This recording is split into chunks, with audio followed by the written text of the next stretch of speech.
স্বাগতম সবাইকে আজকের টিউটোরিয়ালে। আজকে আমরা আইডি এবং ক্লাস সম্পর্কে আলোচনা করব। প্রথমে আমরা তিনটি ট্যাগ নিয়েছি এবং এই তিনটি ট্যাগকে আমরা এখানে কালার দেব। পি ট্যাগ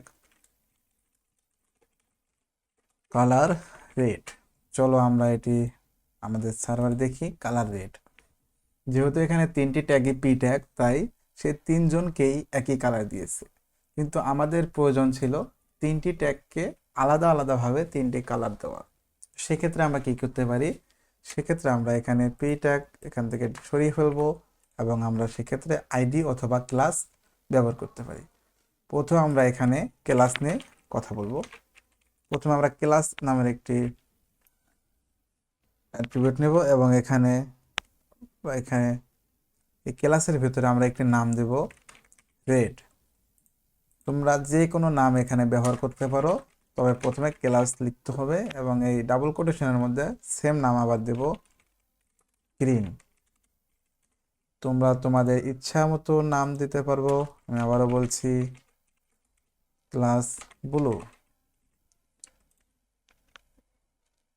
এখন এই তিনটিকে আমরা সিএসএস এর মাধ্যমে কালার তিনজনকে আলাদা আলাদাভাবে দেব।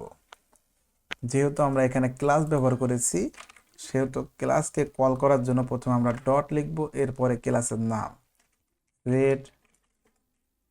রেডের ক্ষেত্রে দেব কালার রেড। তারপরে যে ক্লাসটি রয়েছে সেটি হচ্ছে green.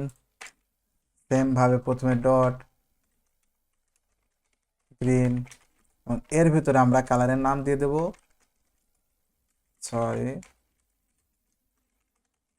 Colour green.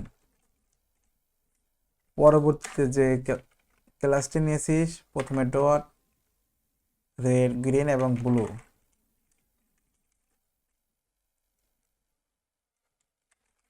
Colour blue, colour হচ্ছে ব্লু। এখন দেখো রেড গ্রিন ব্লু।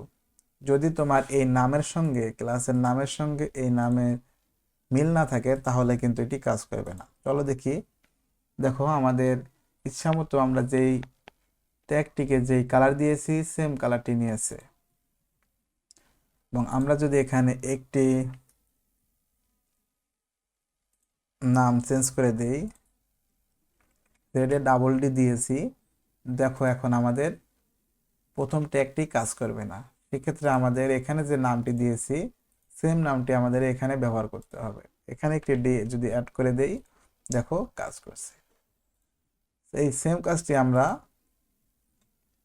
ক্লাসের পরিবর্তে আইডি দিতে পারি। ক্লাসের পরিবর্তে আইডি দেব, এখানেও আমরা আইডি দেব। যখন আমরা আইডি ব্যবহার করব, দেখো এটি কাজ করছে না, কারণ এখানে আমরা ক্লাসের মাধ্যমে কানেক্ট করে রেখেছিলাম। যেহেতু এখন আমরা আইডি দিয়েছি, সেক্ষেত্রে ডটের পরিবর্তে এখানে আমরা হ্যাশ ব্যবহার করব। প্রত্যেকটিতে সেম ডটের পরিবর্তে হ্যাশ এবং এখানেও সেম ভাবে ডটের পরিবর্তে হ্যাশ হ্যাশ। এখন দেখো আমার কোডগুলো ঠিকঠাকভাবে কাজ করছে। মনে রাখবা, যখন তোমরা ক্লাস ব্যবহার করবা, ক্লাসের ক্ষেত্রে ডট ক্লাসের নামের পূর্বে এবং আইডির ক্ষেত্রে হ্যাশ আইডির নামের পূর্বে। আশা করি যদি ভিডিওটি ভালোভাবে দেখো, অবশ্যই বুঝতে পারবে। নেক্সট ভিডিও নিয়ে খুব শীঘ্রই আসবো। ধন্যবাদ সবাইকে।